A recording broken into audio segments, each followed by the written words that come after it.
दोस्तों, Vodafone idea की बात करें तो यहाँ पे काफ़ी बड़ी अपडेट निकल के आ रही है। वोडाफोन आइडिया ने अपना इन्वेस्टर प्रेजेंटेशन पेश कर दिया है दोनों एक्सचेंज पर। यानी कंपनी ने अपनी सारी जानकारी शेयर की है कि पिछले कुछ सालों में कंपनी ने कैसा प्रदर्शन किया, आगे के फ्यूचर प्लान क्या है और कंपनी किस तरह से आगे बढ़ेगी, वो सारी जानकारी शेयर कर दी गई है। तो अच्छे से समझेंगे इस प्रेजेंटेशन के क्या मायने हैं और क्या आने वाले समय वोडाफोन आइडिया बेहतर कर पाएगा। वोडाफोन आइडिया जो एक समय दोनों कंपनियां जब अलग थी तो मार्केट शेयर इनका बहुत ज़्यादा था। एयरटेल के बाद नंबर 2 और 3 की ये कंपनियां थी जो दोनों मिलकर भी आज हैसियत में बहुत पीछे रह गई। तो क्या है रही वजह और आगे उस गलतियों को कैसे सुधारेंगे, वो सारी बातें समझने की कोशिश करेंगे। अब इनके पास एक बड़ा मौका आ गया है, वो जो इनके लिए गेम चेंजर साबित हो सकता है। डायरेक्ट सैटेलाइट से इंटरनेट सेवा, और आप देख सकते हो इन्होंने जो स्पेस मोबाइल के साथ पार्टनरशिप की है वो ये इकलौती कंपनी इंडिया के अंदर, जो इनके लिए एक प्लस पॉइंट हो सकता है कस्टमर बेस बढ़ाने का, क्योंकि बहुत सारे ऐसे क्षेत्र हैं जहाँ पर अभी भी नेटवर्क नहीं आता किसी प्रकार से और वो लोग अभी भी मोबाइल से वंचित है। उनके लिए एक रास्ता खुल सकता है और ऐसे में इनके कस्टमर बेस में वृद्धि हो सकती है। कंपनी अपना प्रॉफिट कैसे बढ़ाएगी उसकी जानकारी भी शेयर किया, उन सारी बातों को समझेंगे इस वीडियो के माध्यम से। लेकिन फ्रेंड्स, उससे पहले अगर आप पहली बार हमारे चैनल पे आए तो चैनल को सब्सक्राइब कर दीजिए, एक बेल आइकॉन दबा दीजिए ताकि जब भी नया वीडियो बने पहला नोटिफिकेशन आपको मिले। वीडियो पसंद आए तो लाइक शेयर जरूर कीजिए। चलो फ्रेंड्स, वीडियो स्टार्ट करते हैं। मैं हूँ आपका दोस्त SB दवे और हमारे अपने चैनल ऑनलाइन कमाई में आपका बहुत बहुत स्वागत है। तो सबसे पहले वोडाफोन आइडिया के कारोबार की बात करें तो फ्राइडे को 6.54 पर क्लोजिंग देखने को मिली, जहाँ पे BSE पर 3.32% की तेजी थी। स्टॉक वैसे बहुत ही ज़्यादा कमज़ोर है क्योंकि स्टॉक लगातार गिरा है और ये अपने निचले लेवल के आसपास है। अभी आप देख सकते हो कि ये स्टॉक में आप 19 रुपये का इसने जो पिछले हाई बनाया था, बाजार तो काफ़ी ज़बरदस्त रिकवर कर गया है, लेकिन वोडाफोन आइडिया का शेयर रिकवर नहीं कर पाया। अब जो बड़ी अपडेट निकल के आ रही है, वोडाफोन आइडिया ने यहाँ पे NSE और BSE की वेबसाइट पे अपना इन्वेस्टर प्रेजेंटेशन जारी कर दिया है और उसकी लिंक भी शेयर की गई है, जिसके माध्यम से जो भी निवेशक है, शेयर होल्डर है, वो सारी जानकारी ले सकते हैं। अब इसके मुख्य बिंदु क्या है उसको एक बार समझने की कोशिश करते हैं कि वोडाफोन आइडिया ने आखिर इस दौरान क्या क्या अचीव किया और क्या है उसके पास ताकत। तो यहाँ पे देख सकते हो कि पहले नेटवर्क की बात करें तो 8030 मेगाहर्ट्ज का स्पेक्ट्रम होल्डिंग है कंपनी के पास। 1,95,300 यूनिक लोकेशन है कंपनी की और यहाँ पे 4,94,600 ब्रॉडबैंड साइट्स है और 3,17,500 किलोमीटर कंपनी का OFC है। इसके अलावा देख सकते हो कि यहाँ पे 4,87,000 टाउन और विलेज को इन्होंने कवर किया हुआ है। 198 मिलियन सब्सक्राइबर बेस है इनका और 1.2 बिलियन प्लस इनका पॉपुलेशन को इन्होंने कवर किया हुआ है। कंपनी की एडवांस टेक्नोलॉजी और कंज्यूमर एक्सपीरियंस की बात करें तो 13,700 4G यहाँ पे इन्होंने मीमो रेडियो डिप्लॉयमेंट किए हुए हैं। इसके अलावा अगर आप देखें तो edge cloud 60+ distributed cloud location है इनके पास और इंटरटेनमेंट और मीडिया पार्टनरशिप की हुई है, जिसके माध्यम से लोगों को अच्छी सर्विस दे पा रहे हैं। यहाँ पे इनको काफ़ी अच्छे अच्छे अवार्ड भी मिले, जिसमें आप देखें 2024 में ET रिटेल अवार्ड प्राइज जो VI शॉप्स और कस्टमर एंगेजमेंट के लिए दिया गया है और देख सकते हो काफ़ी बेहतर सेवाएं दे रहे हैं इसकी वजह से। और best customer experience strategy year 19 का जो ये एक सिटी स्ट्रेटजी समिट अवार्ड 2025 भी इनको प्राप्त हुआ है। तो कंपनी के पास 198 मिलियन कस्टमर है इस समय और आप देखें तो यहाँ पे 95+ डिस्ट्रीब्यूशन कवरेज कर रहे हैं और यहाँ पे 725 के प्लस रिटेल और 2.5 के यहाँ पे देख सकते हो कि कंपनी के ब्रांडेड स्टोर्स हैं।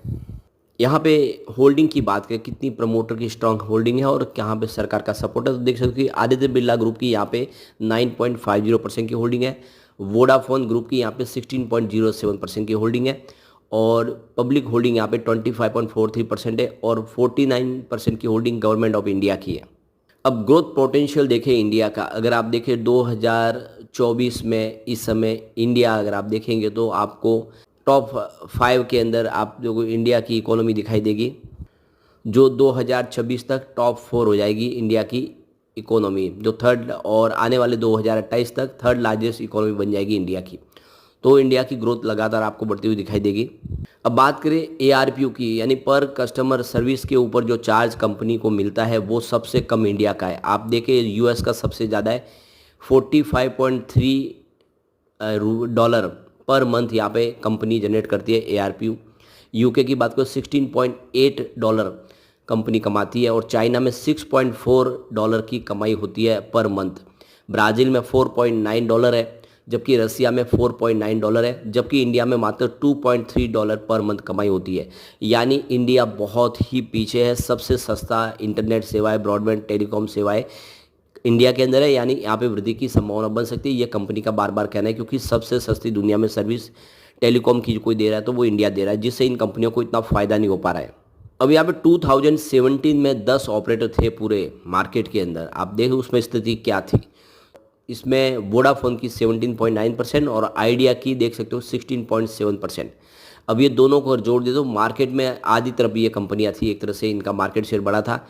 जियो की उसमें मात्र 9.3% की स्टेक थी, और भारतीय एयरटेल सबसे बड़ी कंपनी थी, उनकी 23.4% की होल्ड मार्केट में हिस्सेदारी थी।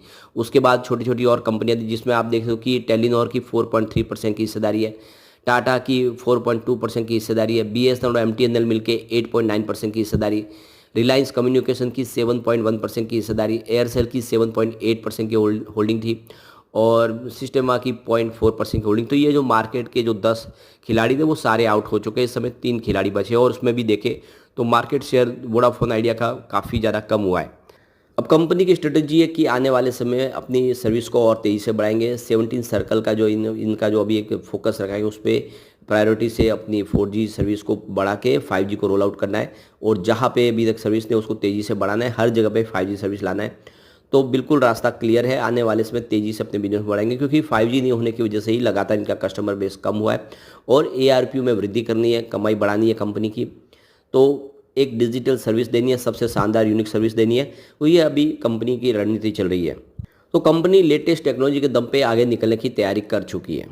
वैसे कंपनी को काफ़ी सारे अवार्ड लगातार मिल रहे हैं। आप देखें 2023 की बात को इनको CIO चॉइस अवार्ड दिया गया है, V&D एक्सीलेंस अवार्ड भी प्राप्त किया, एशियन टेलीकॉम अवार्ड प्राप्त किया। इसके अलावा देखें तो ET brand equity DG+ award इनको मिला, और E4M इंडियन मार्केटिंग अवार्ड मिला, एंड FNS अवार्ड भी प्राप्त किया। तो ये 2023 में अवार्ड किया। इसके अलावा 2024 की बात को कंपनी को CIO चॉइस अवार्ड प्राप्त हुआ, FNS best practice tech innovation leadership का अवार्ड दिया। इसके अलावा देखें तो V&D एक्सीलेंस अवार्ड प्राप्त किया, और एशियन टेलीकॉम अवार्ड दिया गया इनको। इसके अलावा 2025 में भी कंपनी ने बहुत सारे अवार्ड प्राप्त किए, जिसमें आप देखें तो कंपनी को CIO चॉइस अवार्ड प्राप्त हुआ। इसके अलावा सिल्वर फेदर अवार्ड प्राप्त हुआ। इसके अलावा कंपनी ने ET brand equity DG+ award प्राप्त किया, और उत्तर प्रदेश समिट के दौरान इनकी एक लीडरशिप सामने आई निकल के। इम्पैक्ट इन्फ्लुएंसर अवार्ड मिला, सिल्वर अवार्ड इनको प्राप्त हुआ। तो लगातार कंपनी को अवार्ड भी प्राप्त हो रहे हैं, क्योंकि अच्छी सेवाएं दे रही है, और ऐसे में आने वाले समय कह सकते हैं कि वोडाफोन आइडिया फिर से बेहतर कर सकता है। अब कंपनी की ग्रोथ की बात है तो 4G कस्टमर कम नहीं हो रहे। अब कंपनी अब देख सकते हो कि 212 मिलियन जो है टोटल आप देख सकते हो कि सब्सक्राइबर थे। उसमें आप देख लो कि 126.3 जो मिलियन सब्सक्राइबर वोडाफोन आइडिया के Q4 में पिछले साल, जो अब इस समय देखें तो कस्टमर बेस जरूर कम हुआ, 198.2 मिलियन कस्टमर हो गया है तो ओवरऑल। लेकिन अगर वोडाफोन आइडिया की बात करें उसके 126.4 मिलियन 4G के इनके पास सब्सक्राइबर, यानी सब्सक्राइबर कम नहीं हुए बल्कि उसमें हल्की सी वृद्धि हुई है। इसका मतलब यह है कि 4G के मामले में कंपनी में कोई कमी नहीं है, सिर्फ 5G सर्विस नहीं होने की वजह से कस्टमर बेस कम हुआ है। कंपनी का ARPU लगातार बढ़ा है। पिछले साल 153 रुपीज़ था पर कस्टमर के हिसाब से, जो इस बार 175 रुपये तक पहुँच गया है। अब यहाँ पे कंपनी ने गेम चेंज करने की तैयारी कर ली। इन्होंने देखो अमेरिका की कंपनी देख लो कि AST स्पेस मोबाइल के साथ में पार्टनरशिप की है। दोनों मिलके अब सैटेलाइट से डायरेक्ट मोबाइल सेवाएं देंगे आपके मोबाइल पर। जहाँ पे इंटरनेट अभी नहीं है ऐसे एरिया में आपको डायरेक्ट सर्विस मिलेगी, और वो भी किसी एक्स्ट्रा और इक्विपमेंट के हमें आप सीधे आपको सैटेलाइट से आपके मोबाइल के ऊपर नेटवर्क मिलेगा। दोनों कंपनियां मिलकर इसके लिए तैयारी कर चुकी है। आपको voice call, video call, internet browsing, data streaming जैसी सारी सेवाएं मिल जाएगी। तो ये आने वाले समय आप देख सकते हो कि एक अच्छा मौका देखने को मिल रहा है, जो आने वाले समय वोडाफोन आइडिया को फिर से तेज़ी से आगे बढ़ा सकता है। तो इन दोनों का अगर रोल देखें तो इसमें आप देख सकते हो कि ये एसटी स्पेस मोबाइल कंपनी है, वह आप देख सकते हो कि सैटेलाइट डिज़ाइन, निर्माण और तैनाती को संभालेगी। तो वोडाफोन आइडिया इन सैटेलाइट को ज़मीन पर मोबाइल नेटवर्क से जोड़ने के रेडियो फ्रिक्वेंसी और के इस्तेमाल का मैनेजमेंट करने का काम करेगी। दोनों मिलकर यहाँ पे सेवाएं देगी, यानी अब गेम चेंज होने को तैयार है। दूसरी तरफ ट्रेंड लाइन के जो डाटा के मुताबिक तो म्यूचुअल फंड भी स्टॉक के अंदर दिलचस्पी ले रहे हैं। आप देखें मार्च 2025 में देखें तो म्यूचुअल फंड की हिस्सेदारी बढ़ी है, 3.72% की होल्डिंग थी जो बढ़ के 4.50% हो चुकी है। इसका मतलब ये है कि आने वाले समय स्थिति फिर सुधर सकती है। सरकार भी इसके लिए राहत का पैकेज तैयार कर रही है। ऐसे में वोडाफोन आइडिया आने वाले समय कुछ बेहतर कर सकता है। लेकिन फ्रेंड्स, कोई भी इन्वेस्टमेंट करने से पहले अपने फाइनेंशियल एडवाइजर से एडवाइस ले ले या अपना खुद का रिसर्च करें, क्योंकि मैंने वीडियो आपके एजुकेशनल पर्पज़ के लिए ही बनाया। वीडियो पसंद आए तो लाइक से जरूर कीजिए और चैनल को सब्सक्राइब कर दीजिए। Thank you friends.